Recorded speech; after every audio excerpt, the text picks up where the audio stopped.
Battery. இந்த battery அப்படின்னு சொல்லும்போது பெட்ரோல் டீசல்லாம் வேண்டாம்ப்பா, நம்ம எல்லாருமே எலக்ட்ரிக் கார்களுக்கு மாறிடலாம் அப்படின்னு சொல்லி ஒரு தலைமுறை எலக்ட்ரிக் கார்களுக்கும் ஸ்கூட்டருக்கும் மாறிட்டு இருக்கோம். ஸோ இப்படிப்பட்ட நேரத்தில் பல செய்திகள் நம்மளை வருத்தமடைய வைக்குது. இதோ இந்த இடத்துல ஒரு எலக்ட்ரிக் ஸ்கூட்டர் நின்றுட்டே இருந்துச்சு, திடீர்னு தீப்பற்றி எரிந்து விட்டது, அதில் 2 பேர் உயிரிழந்து விட்டார்கள் அப்படிங்கிற ஒரு செய்தி. ஓடிட்டே இருந்த எலக்ட்ரிக் ஸ்கூட்டரில் புகை வந்துச்சு, அதை விட்டுட்டு வெளியில் வந்துட்டார், திடீர்னு பார்த்தா அது தீப்பற்றி எரிஞ்சிருச்சு அப்படின்னு சொல்கிற இன்னொரு செய்தி. இதெல்லாம் கேட்கும்போது என்னடா, ஒரு பக்கம் வெயில் நம்மளை சுட்டு எரிக்குது, இன்னொரு பக்கம் பெட்ரோல் டீசலுடைய விலை நம்மளை சுட்டு எரிக்கிறது, இன்னொரு பக்கம் எலக்ட்ரிக் ஸ்கூட்டர்னுடைய பேட்டரி நம்மளை எரிக்கிறதே அப்படிங்கிற மாதிரியான கேள்விகளுடன் பல மீம்ஸ்லாம் வலம் வருகிறது. உண்மையிலேயே இந்த லித்தியம் அயன் பேட்டரி அப்படின்னு சொல்கிறது தீப்பற்றி எரியக்கூடியது தானா? அப்படி தீப்பற்றி எரியாமல் இருப்பதற்கு நம்ம என்னென்ன செய்யணும்? நம்ம ஒரு எலக்ட்ரிக் ஸ்கூட்டர், இது எலக்ட்ரிக் ஸ்கூட்டருக்கு மட்டும் கிடையாது, லித்தியம் அயன் பேட்டரி நீங்கள் யூஸ் பண்ணுறீங்கன்னா உங்களுக்குள்ள ஒரு டவுட் வரும், நம்ம யூஸ் பண்ணுறோமா அப்படின்னு சொல்லி.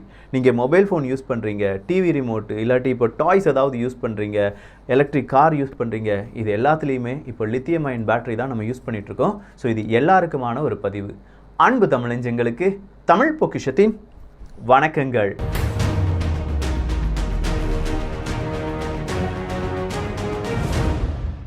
பேட்டரி அப்படின்னு சொல்கிறத பொறுத்த வரைக்கும் 2 விதமான பேட்டரிஸ் இருக்குது. ஒன்று ப்ரைமரி பேட்டரிஸ், அடுத்ததாக செகண்டரி பேட்டரிஸ் அப்படின்னு சொல்லுவாங்க. இந்த ப்ரைமரி பேட்டரிக்குள்ளே வர்றது தான் சிங்க் கார்பன் பேட்டரி அப்படின்னு சொல்லுவாங்க.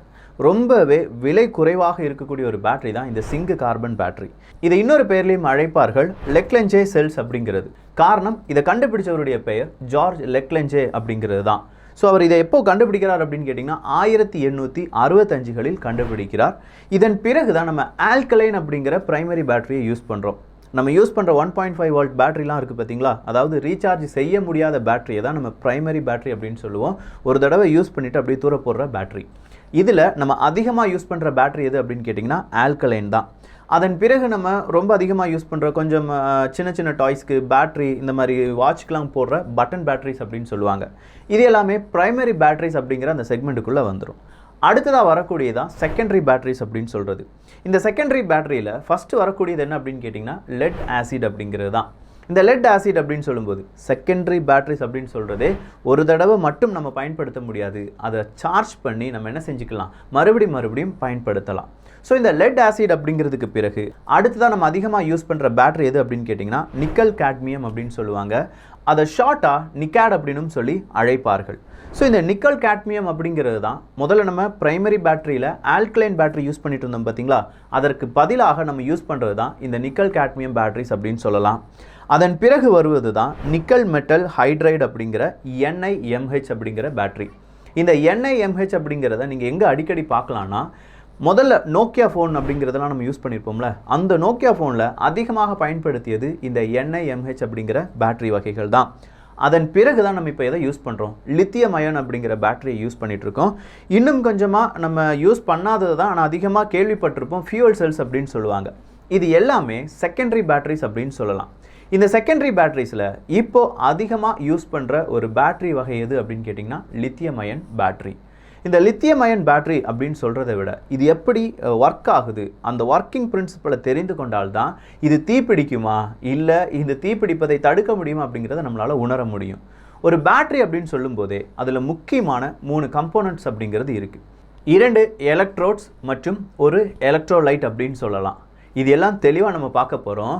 ஸோ இப்போ உங்கள்கிட்ட இருக்கக்கூடிய கேள்வி, இந்த லித்தியம் அயன் பேட்டரி 1800களிலேயே சிங்க் கார்பன் பேட்டரி அப்படிங்கிறத கண்டுபிடிச்சாங்களே, அப்படின்னா அந்த லித்தியம் அயன் பேட்டரியை நம்ம சமீப காலமாகத்தான் பயன்படுத்தி வருகிறோமா அப்படின்னு கேட்டால் ஆமாம். 1990களிலிருந்து தான் அதிக அளவு இதை சோனி நிறுவனம் மேனுஃபேக்சர் பண்ணுறாங்க. 1991லிருந்து இதை பல நபர்களும் பயன்படுத்த ஆரம்பிக்கிறாங்க. ஆனால் 1912லேயே கில்பர்ட் லீவிஸ் அப்படிங்கிறவர் இந்த லித்தியம் அயன் அப்படிங்கிற அந்த கான்செப்டை பற்றிலாம் விவரித்திருந்தார். ஸோ 1912 கில்பர்ட் லீவிஸ் அவர்களால் கண்டுபிடிக்கப்பட்டு பிற்பாடு பல அறிஞர்களாலும் விஞ்ஞானிகளாலும் அதனுடைய பல கட்ட சோதனைகளுக்கு பிறகு 1990-91களில் நம்ம என்ன செய்கிறோம், இந்த பேட்டரியா லித்தியம் அயன் பேட்டரியா சோனி நிறுவனம் தயாரிக்கிறது. அவங்களுடைய கேம்கார்டர்ஸாக இருக்கட்டும், இல்லாட்டி அவங்க யூஸ் பண்ணுற பலவிதமான டெக்னாலஜியில் இந்த லித்தியம் அயன் அப்படிங்கிற டேர்ம் எல்லாமே சேர்க்கப்படுகிறது. ஒரு கட்டத்தில் இதை வச்சு ஒரு காரை உருவாக்கலாம்ப்பா, ஒரு காரை இதை வச்சு ரன் பண்ண வைக்க முடியும் அப்படிங்கிறத டெஸ்லா நிறுவனம் நமக்கு அறிமுகம் பண்ணுறாங்க. 2008 ரோட்ஸ்டர் அப்படிங்கிற ஒரு காரை அறிமுகம் செய்கிறார்கள் டெஸ்லா. அதன் வழியாகத்தான் இவி அப்படிங்கிற அதாவது எலக்ட்ரிக் வெஹிக்கிள் ரோட்ஸ்டர் இந்த லித்தியம் அயன் பேட்டரியை வச்சு ஆப்ரேட் பண்ண முடியும் அப்படிங்கிறத டெஸ்லா நிறுவனம் அறிமுகம் செய்கிறது. 2008 அசுர வளர்ச்சி அடைகிறது லித்தியம் அயன், அதனுடைய உபயோகம், அதை வைத்து உருவாக்கக்கூடிய எலக்ட்ரிக் கார்கள், பைக்குகள் அப்படிங்கிறதுக்கான அந்த எண்ணிக்கை. 2025 இன்னும் 3 வருஷத்தில் இதனுடைய மார்க்கெட் மட்டுமே $100 பில்லியன் அமெரிக்க 200 பில்லியன் அமெரிக்க இருக்கும் அப்படின்னு சொல்கிறாங்க. அந்த அளவுக்கு ஒரு ஹியூஜ் மார்க்கெட் இடத்தை பிடிச்சிருக்கு லித்தியம் அயன். இந்த லித்தியம் அயன் அடுத்ததாக வருங்காலத்தில் இருக்கக்கூடிய எலக்ட்ரிக் வெஹிக்கிள் இருக்குது பார்த்தீங்களா, அதில் பாதிக்கும் அதிகமான எலக்ட்ரிக் வெஹிக்கிள் அப்படிங்கிறது எல்லாமே லித்தியம் அயன் பேட்டரியால் உருவாக்கப்படும் அப்படிங்கிற ஒரு எதிர்பார்ப்பும் நிலவுகிறது. ஸோ இப்போ லித்தியம் அயன் பேட்டரியை பற்றியான அந்த இன்ட்ரோக்கு மத்தியில் எத்தனை வகையான லித்தியம் அயன் பேட்டரிஸ் அப்படிங்கிறத நம்ம இப்போ பயன்படுத்துகிறோம் அப்படிங்கிறதையும் தெரிஞ்சுக்கணும். டோட்டலாக 3 வகையான லித்தியம் அயன் பேட்டரிகள் நம்ம பயன்படுத்திக்கிறோம். அது ஸ்ட்ரக்சர் பேஸ்டு தான். நான் சொல்கிற கெமிக்கல் கம்போனன்ட் இல்லாட்டி அதுக்குள்ளே யூஸ் பண்ணுற கெமிக்கலை பேஸ் பண்ணி கிடையாது. ஸ்ட்ரக்சர் வைஸாக 3 விதமான லித்தியம் அயன் பேட்டரியை நம்ம யூஸ் பண்ணுறோம். முதலாவதாக சிலிண்டரிக்கல், அடுத்ததாக பிரிஸ்மேட்டிக், அடுத்ததாக இருக்கக்கூடியது பவுச் டைப் அப்படின்னு சொல்லலாம். இதில் சிலிண்டரிக்கல் அப்படிங்கிறத இப்போ அதிக அளவு நம்ம யூஸ் பண்ணணும்னாலும் அப்படி ஒரு டைப்பில் நம்ம யூஸ் பண்ணிட்டு இருந்தோம். இந்த சிலிண்டரிக்கலை பொறுத்த வரைக்கும் ஒரு ஹார்ட் பிளாஸ்டிக் அப்படிங்கிறத ஒரு சிலிண்டர் ஷேப்பில் மாற்றி அதுக்குள்ளே தேவையான கெமிக்கல்ஸ் எல்லாமே வச்சு, அதாவது நான் சொன்ன எலக்ட்ரோட்ஸ் மற்றும் எலக்ட்ரோலைட்ஸ்லாம் வச்சு உருவாக்கக்கூடிய ஒரு பேட்டரி தான் இந்த சிலிண்டரிக்கல் பேட்டரி அப்படின்னு சொல்லலாம். அடுத்ததாக பிரிஸ்மேட்டிக் அப்படிங்கிறது. அடுத்ததாக கடைசியாக நம்ம பார்த்த பவுச் டைப் பேட்டரி அப்படிங்கிறதா அதிக அளவு நம்ம பயன்படுத்துகிறோம். இந்த பேட்டரி அப்படின்னு சொல்லும்போதே நிறைய பேருக்கு பேட்டரிக்கும் செல்லுக்குமான அந்த வித்தியாசம் தெரியலை. ஒரு செல் அப்படிங்கிறதுல தான் இந்த எலக்ட்ரோடு மற்றும் எலக்ட்ரோலைட்ஸ் அப்படிங்கிறது எல்லாமே இருக்கும். பல செல்களை உள்ளடக்கிய ஒரு தொகுப்பை தான் நம்ம என்ன சொல்லுவோம், பேட்டரி அப்படின்னு சொல்லுவோம். உதாரணத்துக்கு நீங்கள் லேப்டாப் ஏதாவது வாங்கியிருக்கீங்க, இல்லை உங்கள் வீட்டில் லேப்டாப் இருக்குது அப்படின்னா அந்த லேப்டாப்பினுடைய பேட்டரியை நீங்கள் எடுத்து பார்க்கும்போதோ இல்லாட்டி அதனுடைய ஸ்பெசிஃபிகேஷன் எடுத்து பார்க்கும்போதோ 8 செல் பேட்டரி அப்படின்னு சொல்லி போட்டிருப்பாங்க, இல்லாட்டி 12 செல் பேட்டரி அப்படின்னு சொல்லி போட்டிருப்பாங்க, இல்லாட்டி 16 செல் பேட்டரி அப்படின்னு சொல்லி போட்டிருப்பாங்க. ஸோ அந்த பேட்டரி அப்படிங்கிற அந்த பேக்கேஜுக்குள்ளே 8 செல்கள் இருக்குது. இந்த 8 செல்களை ஒரே மாதிரி அடுக்கி வச்சு தான் அந்த பேட்டரி அப்படிங்கிறது உருவாக்கப்பட்டிருக்கிறது. 8 செல்லினுடைய எனர்ஜி அந்த ஒரு பேட்டரிக்கு கிடைக்கும், 8 செல்லினுடைய பேக்கப் அந்த பேட்டரிக்கு கிடைக்கும். 8 செல் பேட்டரிக்கும் 12 செல் பேட்டரிக்கும் என்ன வித்தியாசம்னா, 12 செல் பேட்டரி அப்படிங்கிறது கூடுதலான நேரம் நமக்கு பேக்கப் தரும் அப்படிங்கிறது மட்டும்தான். ஸோ இப்போ நமக்கு செல், பேட்டரி, லித்தியம் அயன், அதனுடைய டைப், அதனுடைய வரலாறு இது எல்லாமே தெரிஞ்சிருச்சு. அடுத்ததாக இதனுடைய ஒர்க்கிங். நார்மலாக இந்த லித்தியம் அயன் பேட்டரியில் 2 எலக்ட்ரோடு இருக்கும் அப்படின்னு சொல்லி பார்த்தோம். ஒன்று பாசிட்டிவ் எலக்ட்ரோடு அப்படின்னு சொல்கிற கேதோடு, அடுத்ததாக நெகட்டிவ் எலக்ட்ரோடு அப்படின்னு சொல்கிற ஆனோடு, அடுத்ததாக ஒரு எலக்ட்ரோலைட். இந்த பாசிட்டிவ் எலக்ட்ரோடு அப்படின்னு சொல்கிறோம் பார்த்தீங்களா, இப்போ நம்ம யூஸ் பண்ணுற லித்தியம் அயன் பேட்டரியில் அதிகளவு லித்தியம் கோபால்ட் ஆக்சைடு LiCO2 அப்படிங்கிறது தான் அதிகளவு நம்ம பயன்படுத்துகிறோம். ஆனால் புது மாடலில் இருக்கக்கூடிய லித்தியம் அயன் பேட்டரிஸில் லித்தியம் அயன் ஃபாஸ்பேட் அப்படிங்கிறது பாசிட்டிவ் எலக்ட்ரோடாக பயன்படுத்தப்படுகிறது. நெகட்டிவ் எலக்ட்ரோடாக என்ன இருக்கும் அப்படின்னு கேட்டிங்கன்னா கார்பன், கிராஃபைட் அப்படிங்கிறது தான் வச்சுருப்பாங்க. எலக்ட்ரோலைட் அப்படிங்கிறது நிறைய எலக்ட்ரோலைட். இந்த எலக்ட்ரோலைட் அப்படிங்கிறது ஒரு திரவமாக நீங்கள் இப்போ கன்சிடர் பண்ணால் போதும். திரவமாக மட்டும் இல்லை, இப்போ சாலிட் ஸ்டேட் எலக்ட்ரோலைட் அப்படிங்கிறதையும் ரிசர்ச் அப்படிங்கிறவங்க செஞ்சிட்ருக்காங்க. ஸோ ஒரு ஆனோடு இருக்குது, ஒரு கேதோடு இருக்குது, அதுக்கு 2க்கும் மத்தியில் ஒரு எலக்ட்ரோலைட் இருக்குது. இதை செப்பரேட் பண்ணுறதுக்கான ஒரு செப்பரேட்டரும் இருக்குது அப்படிங்கிறத சும்மா விர்ச்சுவலாக நீங்கள் நினச்சிக்கோங்க, இல்லாட்டி இந்த இமேஜை பார்த்துக்கோங்க. இப்போ தான் நம்ம என்ன செய்ய போகிறோம், இந்த பேட்டரியை சார்ஜ் பண்ண போகிறோம். நம்ம நினைக்கிறது என்ன, நம்ம சார்ஜ் பண்ணும்போது, அதாவது கரண்ட் வழியாக ஒரு பேட்டரிக்கு நிறைய எக்யூப்மெண்ட்ஸ் வழியாக இல்லாட்டி ஒரு சர்க்கியூட் வழியாக கரண்டை பாஸ் பண்ணும்போது அந்த கரண்ட் இந்த பேட்டரிக்குள்ளே சேவ் ஆகுது அப்படின்னு சொல்லி நிறைய பேர் நினச்சிட்டு இருப்பாங்க. இது தவறு. எப்போவுமே கரண்ட் அப்படிங்கிறது இங்கே சேவ் ஆகலை. ஒரு கெமிக்கல் ரியாக்ஷனுக்கான முதல் கட்ட நடவடிக்கை அப்படிங்கிறது இந்த சார்ஜ் போகிற நேரத்தில் நடைபெறுகிறது. அது என்ன கெமிக்கல் ரியாக்ஷன் அப்படிங்கிறதை புரிந்து கொள்வதற்கு இப்போ உங்கள் மனசில் நான் சொன்ன 2 எலக்ட்ரோட் மற்றும் ஒரு எலக்ட்ரோலைட் அப்படிங்கிறது மனதில் வர வேண்டும். ஸோ ஒரு பேட்டரியில் இப்போ சார்ஜ் எதுவுமே கிடையாது, அந்த பேட்டரியை நம்ம மேனுஃபேக்சர் பண்ணி வச்சுருக்கோம். இப்போ என்ன செய்ய போகிறோம், சார்ஜ் பண்ண போகிறோம். அப்படி சார்ஜ் பண்ணும்போது ஆல்ரெடி நம்ம பார்த்தோம், இந்த பாசிட்டிவ் எலக்ட்ரோடா லித்தியம் கோபால்ட் ஆக்சைடு அப்படிங்கிறது வைக்கப்பட்டிருக்கும் அப்படின்னு சொல்லி. ஸோ இதில் இந்த லித்தியம் அப்படிங்கிற அந்த எலமெண்ட் இருக்குங்கிறது தெளிவாக புரியுது.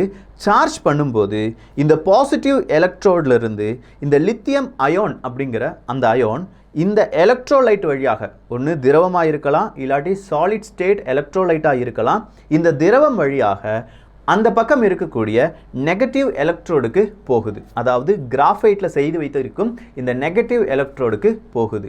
இதே மாதிரி நம்ம சார்ஜ் பண்ண இந்த பாசிட்டிவ் எலக்ட்ரோடில் இருக்கக்கூடிய அனைத்து வகையான லித்தியம் அயோன்ஸும் எங்கே போய் சேரும்? டெபாசிட் ஆகும். இந்த கிராஃபைட் அப்படிங்கிற நெகட்டிவ் எலக்ட்ரோடில் போய் டெபாசிட் ஆகும். இப்போ இந்த பக்கம், அதாவது இந்த பாசிட்டிவ் எலக்ட்ரோடில் இருக்கக்கூடிய அயன்ஸ், லித்தியம் அயன்ஸ் எதுவுமே இல்லைன்னா எல்லாமே அங்கே போயிருச்சு. அப்படின்னா பேட்ரி கம்ப்ளீட்டாக சார்ஜ் ஆயிடுச்சு அப்படின்னு சொல்லி அர்த்தம். ஸோ 100% நம்ம சார்ஜ் பண்ணிட்டோம். இப்போ மறுபடியும் அந்த பேட்டரியை யூஸ் பண்ணும்போது என்ன நடக்கும் அப்படின்னு கேட்டிங்கன்னா, இந்த நெகட்டிவ் எலக்ட்ரோடில் வந்து நின்று இந்த அயன்ஸ் இருக்குது பார்த்தீங்களா, லித்தியம் அயன், மறுபடியும் அது எங்கே போகும்? இந்த பாசிட்டிவ் எலக்ட்ரோடுக்குள்ளே போகும், எலக்ட்ரோலைட் வழியாக. இப்படி இந்த அயன் மூமெண்ட் ஆகி நெகட்டிவ் எலக்ட்ரோடில் இருந்து எல்லா அயன்ஸும் பாசிட்டிவ் எலக்ட்ரோட்ஸுக்கு வரும்போது அது ஃபுல்லாக டிஸ்சார்ஜ் ஆயிடுச்சு அப்படிங்கிறது அர்த்தம். இங்கே லித்தியம் அயான் அப்படிங்கிறது தான் பாசிட்டிவ்லேருந்து நெகட்டிவ்லேருந்தும் நெகட்டிவ்லேருந்து பாசிட்டிவ்லேக்கும் போகுது அப்படின்னு சொல்லி நம்ம பார்த்தோம். எலக்ட்ரோடில் அங்கங்கே ட்ரான்ஸ்ஃபர் ஆகிட்டு இருக்கு அப்படின்னு சொல்லி பார்த்தோம். இப்படி இந்த லித்தியம் அயன் மூவ் ஆகும்போது எலக்ட்ரான்ஸ் அப்படிங்கிறது என்ன ஆகுது? வெளியிடப்படுகிறது. அதாவது மூமெண்ட் அங்கே நடைபெறுகிறது. இந்த எலக்ட்ரான்ஸை தான் நம்ம என்ன செய்கிறோம்? எலக்ட்ரிசிட்டியா, மூமெண்ட் ஆஃப் எலக்ட்ரான்ஸ் தான் நம்ம எலக்ட்ரிசிட்டி அப்படின்னு சொல்கிறோம். அப்படி நமக்கு ஒரு எலக்ட்ரிசிட்டி ப்ரொடியூஸ் ஆகுது. ஸோ இது இரண்டுமே ஒரே நேரத்தில் நடைபெறுகிறது. அதாவது நம்ம சார்ஜ் பண்ணும்போது பாசிட்டிவ் எலக்ட்ரோட்லேருந்து லித்தியம் அயன் இந்த நெகட்டிவ் எலக்ட்ரோடுக்கு போகிறது நின்றுவிட்டால் அந்த இடத்துலையே எலக்ட்ரான்ஸ் மூமெண்ட் அப்படிங்கிறதும் நின்றுவிடும். அதே மாதிரி நம்ம இந்த பேட்டரியிலேருந்து கரண்ட் எடுக்கும்போது நெகட்டிவ் எலக்ட்ரோட்ஸ்லேருந்து பாசிட்டிவ் எலக்ட்ரோட்ஸுக்கு லித்தியம் அயன் செல்வது நின்றுவிட்டால் அந்த இடத்துலையும் என்ன ஆகும்? கரண்ட் அப்படிங்கிறது கட் ஆயிரும். இப்போது இன்னொரு விஷயம் நமக்கு நல்லா புரியணும் என்னென்னா, இந்த லித்தியம் அயன் பேட்டரியை பொறுத்த வரைக்கும் ரொம்ப நாள் அந்த பேட்டரி நம்ம யூஸ் பண்ணலைன்னா கூட அதனுடைய டிஸ்சார்ஜ் அப்படிங்கிறது மிக மிக மிக குறைவாகத்தான் இருக்கும். நான் ஆல்ரெடி சொன்னேன், நம்ம பேட்டரியை யூஸ் பண்ணும்போது தான் லித்தியம் அயனுடைய மூமெண்ட் இருக்கும். லித்தியம் அயனுடைய மூமெண்ட் இருந்தால் தான் நமக்கு எலக்ட்ரான்ஸினுடைய மூமெண்ட்டும் கிடைக்கும் அப்படின்னு சொல்லி. ஸோ நம்ம பேட்டரி யூஸ் பண்ணவே இல்லை என்றால் லித்தியம் அயனுடைய மூமெண்ட் இருக்காது. அதன் காரணமாக இது டிஸ்சார்ஜ் ஆகுது அப்படிங்கிறது மிக மிக குறைவு தான். அதனால தான் இந்த வகை பேட்டரியை எல்லா நிறுவனங்களுமே இப்போது யூஸ் பண்ண ஆரம்பிச்சிருக்காங்க. ஆனால் இல்லைப்பா, ஒரு பேட்டரியை நீ கொஞ்சம் நாட்களுக்கு பிறகு எடுத்து போடும்போது அதனுடைய சார்ஜ் கொஞ்சமாக இறங்கியிருக்கும் அப்படின்னு சொல்லுவாங்க. அதற்கு எக்ஸ்டர்னலாக இருக்கக்கூடிய பல பிரச்சனைகள் இருக்குது. ப்ரெஷர் வழியாகவோ இல்லாட்டி ஹீட்டு கூடுறது வழியாகவோ இல்லாட்டி எதிர்பாராத விதமாக நடக்கக்கூடிய கெமிக்கல் ரியாக்ஷன் வழியாகவோ கொஞ்சம் டிஸ்சார்ஜ் நடக்கலாம். ஆனால் ரொம்ப பெரிய அளவு டிஸ்சார்ஜ், லெட் ஆசிட்டில் இருக்கிற மாதிரியான டிஸ்சார்ஜ் எதுவுமே நடக்காது. ஸோ இவ்வளோ தூரம் பார்க்கும்போது இதெல்லாம் ரொம்ப க்ரியேட்டிவிட்டியாக இருக்குப்பா அப்படின்னு சொல்லி நமக்கு தோணும்ல. ஸோ நம்ம மனசுலையும் இதே மாதிரியான நிறைய க்ரியேட்டிவிட்டி எண்ணங்கள் அப்படிங்கிறது இருக்கும். ஆனால் ஒரு கட்டத்தில் இது நம்மளால் செய்ய முடியாது அப்படின்னு சொல்லி நம்ம என்ன செஞ்சுருப்போம்? அப்படியே ஒதுக்கி தள்ளியிருப்போம். ஸோ நம்ம மனசில் இருக்கக்கூடிய இதே மாதிரியான க்ரியேட்டிவிட்டி எண்ணங்கள் என்ன, அதை எப்படி இன்னும் கொஞ்சம் ஊக்கப்படுத்தலாம் அப்படிங்கிறதுக்கு ஒரு ஆடியோ புக்ஸ் இருந்தால் எப்படி இருக்கும்? அதே மாதிரியான ஒரு ஆடியோ புக் தான் creativity.inc அப்படிங்கிறது. இந்த ஆடியோ புக்கினுடைய புக் சம்மரி ஆடியோ வடிவில் குக்கு எஃப்எம் வழியாக உங்களால் கேட்க முடியும். வருடத்திற்கு 199 ரூபாய், டிபிஎம் 50 அப்படிங்கிற கோடை நீங்கள் யூஸ் பண்ணிங்கன்னா உங்களுக்கு கிடைக்கும். அப்படி இல்லைனா ஒரு வருடத்திற்கு 399 ரூபாய் நீங்கள் கொடுக்க வேண்டியதாக இருக்கும். இந்த creativity.inc அப்படிங்கிற இந்த புத்தகத்தை எழுதியது யார் அப்படின்னு கேட்டிங்கன்னா, பிக்சார் நிறுவனம் கேள்விப்பட்டிருப்பீங்கல்ல. ஸ்டீவ் ஜாப்ஸினுடைய அனிமேஷன் ஒரு நிறுவனம் பிக்சார். இவங்க வெளியிட்ட பல திரைப்படங்களும் சூப்பர் டூப்பர் ஹிட். அதில் மிக முக்கியமாக ஒரு 30 வருடங்கள் அந்த நிறுவனத்திலேயே வேலை செய்து தலைவராக மாறிய அவர் தான் இந்த புத்தகத்தை எழுதியிருக்கிறார். அந்த புத்தகத்தினுடைய சம்மரி தான் இப்போ குக்கு எஃப்எம்ல கிடைக்குது. நீங்களும் அதை கேட்டு பாருங்கள். நிச்சயமாக உங்கள் மனதில் இருக்கக்கூடிய அந்த கிரியேட்டிவிட்டியும் பல மடங்கு உயர்வதற்கான வாய்ப்புகள் இருக்குது. எந்த ஒரு கண்டுபிடிப்பும், அது லித்தியம் அயனாக இருக்கட்டும் இல்லாட்டி மிகப்பெரிய அளவு இருக்கக்கூடிய புது டெக்னாலஜியாக இருக்கட்டும், எல்லாத்துக்குமே மிக ஸ்டார்டிங் பாயிண்ட் எது அப்படின்னு கேட்டிங்கன்னா இந்த கிரியேட்டிவிட்டி தான். ஒரு மனிதர்கள் இன்னொரு மனிதரிடமிருந்து வேறுபடுவதும் இதே கிரியேட்டிவிட்டி தான். ஸோ இந்த கிரியேட்டிவிட்டி எண்ணங்கள் உங்கள் மனதில் கொஞ்சம் ஆழமாக பதியட்டும். அதுக்கு இந்த creativity.inc அப்படிங்கிற புத்தகம் உதவி புரியலாம். அந்த புத்தகத்தை பற்றி தெரிந்து கொள்வதற்கும் அதை கேட்பதற்கும் குக்கு எஃப்எம் உங்களுக்கு உபயோகமானதாக இருக்கும்.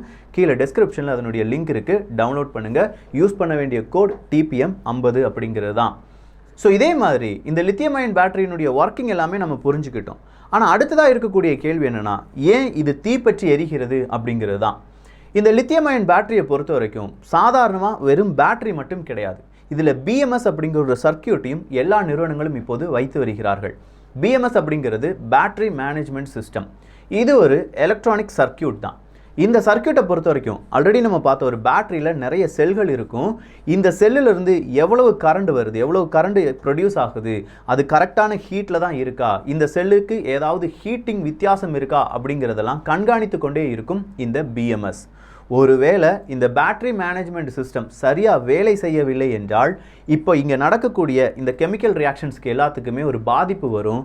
ஒரு செல்லில் ஏற்படக்கூடிய பாதிப்பு பல செல்களையும் பாதிக்கும். அப்படி பாதிப்படைந்தால் மட்டும்தான் திடீர்னு அது தீப்பற்றி எரியும். சாம்சங் கேலக்ஸி நோட் அப்படிங்கிறது திடீர்னு வெடித்து சிதறி விட்டது அப்படிங்கிற ஒரு செய்தியை நம்ம பார்த்துருப்போம். அந்த செய்திக்கு பின்னாடி அதில் அந்த பேட்டரியை சுற்றி இருக்கக்கூடிய ஒரு இன்சுலேஷன் டேப் அப்படிங்கிறது இல்லாமல் இருந்துச்சு, அதனால தான் அது வெடிச்சிச்சு அப்படின்னு சொல்லி சாம்சங் நிறுவனம் அவங்களுடைய ரிப்போர்ட்டை அறிவிக்கிறார்கள்.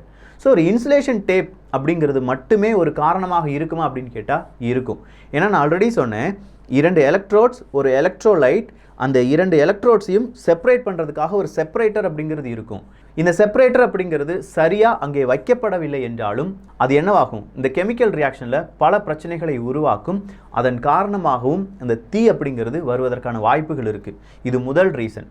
அடுத்த ரீசன் என்ன அப்படின்னு கேட்டிங்கன்னா, ஸோ பிஎம்எஸ் அப்படிங்கிறது சரியாக செயல்படாமல் இருந்தால், இல்லை செப்பரேட்டர் அப்படிங்கிறது சரியாக இல்லை என்றால், இல்லை இந்த பேட்டரியை நம்ம சின்னதாக ஏதாவது டேமேஜ் வந்து அந்த சர்க்கியூட்டில் பிரச்சனைகள் வர்ற அளவுக்கு எக்ஸ்டர்னலாக டேமேஜ் இருந்தது என்றால் தீப்பற்றி எரிவதற்கான வாய்ப்புகள் இருக்குது. நான்காவதாக எக்ஸ்டர்னலாக இருக்கக்கூடிய ஹீட் அப்படிங்கிறது தான். எந்த ஒரு எலக்ட்ரிக் வெஹிக்கிளாக இருக்கட்டும், நீங்கள் அதை யூஸ் பண்ண உடனே சார்ஜ் பண்ணக்கூடாது அப்படின்னு சொல்லுவாங்க. அது மொபைல் ஃபோனாகவே இருந்துட்டு போட்டுமே, நல்லா யூஸ் பண்ணிகிட்ருக்கீங்க, உங்கள் மொபைல் ஃபோன் நல்லா ஹீட்டிங்கில் இருக்குது, அப்படி ஹீட்டிங்கில் இருக்கும்போதே நீங்கள் சார்ஜும் போட்டிங்க அப்படின்னா அது வெடிப்பதற்கான வாய்ப்புகள் இருக்குது. காரணம், அந்த ஹீட்டிங் அந்த பிஎம்எஸ் அப்படிங்கிற பேட்டரி மேனேஜ்மெண்ட் சிஸ்டத்தை செயலிழக்க வைத்துவிடும். அப்படி செயலிழந்த பிறகு நீங்கள் சார்ஜ் போடும்போது ஒவ்வொரு செல்லும் சின்ன சின்ன லீக்கேஜ் ஆகி வெடிப்பதற்கான வாய்ப்புகள் இருக்குது. ஸோ எலக்ட்ரிக் வெஹிக்கிள் நீங்கள் யூஸ் பண்ணுறீங்கன்னா, நீங்கள் யூஸ் பண்ணி இல்லாட்டி நீங்கள் அப்போ தான் ஒரு ரைடு போயிட்டு வந்திருக்கீங்க, அது கொஞ்சம் கூலாகிற வரைக்கும் வெயிட் பண்ண பிறகு சார்ஜ் போடணும். அடுத்ததாக இருக்கக்கூடிய பிரச்சனை, ஒஃபிஷியல் சார்ஜர் அப்படிங்கிறது நீங்கள் பயன்படுத்த வேண்டும் அப்படிங்கிறது தான்.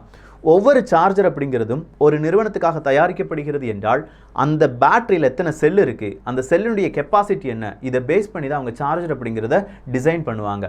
நம்ம வேறொரு நிறுவனத்தினுடைய சார்ஜரை இந்த ஒரு பேட்டரி சார்ஜ் பண்ணுறதுக்காக யூஸ் பண்ணுறோம் அப்படின்னா அங்கே நடக்கக்கூடிய கெமிக்கல் ரியாக்ஷனே வேறு மாதிரி மாறிடும். அதனுடைய ஸ்பீட் இன்க்ரீஸ் ஆகும். நம்ம சொன்ன மாதிரி பேட்டரி மேனேஜ்மெண்ட் சிஸ்டம் செயலிழந்து போவதற்கான வாய்ப்புகள் இருக்குது. செல்கள் டேமேஜ் ஆகிறதுக்கான வாய்ப்புகள் இருக்குது. இதன் காரணமாகவும் தீப்பற்றி எறிவதற்கான வாய்ப்புகள் அதிகரிக்கின்றன. இப்போ நம்ம பார்த்தது எல்லாமே லித்தியம் அயன், அதனுடைய ஒர்க்கிங் பிரின்சிபிள், அது எப்படி டேமேஜ் ஆகுது அப்படிங்கிறது தான். ஆனால் இப்போ பலர் நபர்களுடைய இருக்க கேள்வி என்னென்னா, ஏன் இதை ஓவர் சார்ஜிங் பண்ணக்கூடாது, நைட்டு ஃபுல்லாக இந்த லித்தியம் அயன் பேட்டரியை நம்ம குத்தி போட்டுட்டு அப்படியே இருக்கலாமா, இல்லை இது ட்ரைன் ஆகிற வரைக்கும் 0% வர்ற வரைக்கும் நான் இதை யூஸ் பண்ணலாமா, இப்படிங்கிற 1008 கேள்விகள் இருக்கலாம்.